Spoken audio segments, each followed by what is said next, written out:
ఎక్కడ ఏ నగరంలోనూ లేనటువంటి విధంగా ఒకేసారి ఇన్ని పెద్ద రోడ్లను వేయాల్సి వచ్చినటువంటి పరిస్థితి కారణంగా 800 నుంచి 900 మందికి నష్టపరిహారం కింద టీడీఆర్ బాండ్లు చెల్లించాల్సిన బాధ్యత ప్రభుత్వం పైన ఉంది. ఇప్పటి వరకు టీడీఆర్ బాండ్లను పొందినటువంటి వాళ్ళ సంఖ్య కేవలము 200 నుంచి 250 మందికి మాత్రమే. ఈ 250 మందిలో కూడా చిన్న 10 అంకణాలు 20 అంకణాలు కోల్పోయినటువంటి వాళ్ళు మాత్రమే ఎక్కువగా టీడీఆర్ బాండ్లను పొందగలిగారు.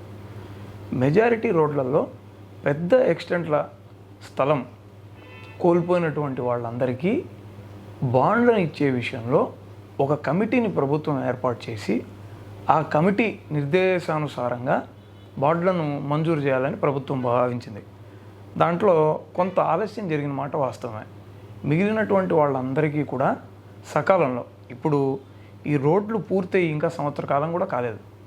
సంవత్సర కాలం కూడా కానటువంటి వాటి మీద ఇంత రాద్ధాంతం చేయడం తగదు. కేవలం ఆ బాండ్లు ఆలస్యమైనంత మాత్రాన బాండ్లే ఇవ్వరని ప్రతిపక్షాలు వాదించడంలో అస్సలు అర్థం లేదు. వీళ్ళందరికీ కూడా మార్చి నాటికి పూర్తి స్థాయిలో నష్టపరిహారాన్ని ప్రభుత్వం టీడీఆర్ బాండ్ల రూపంలో అందించబోతోంది.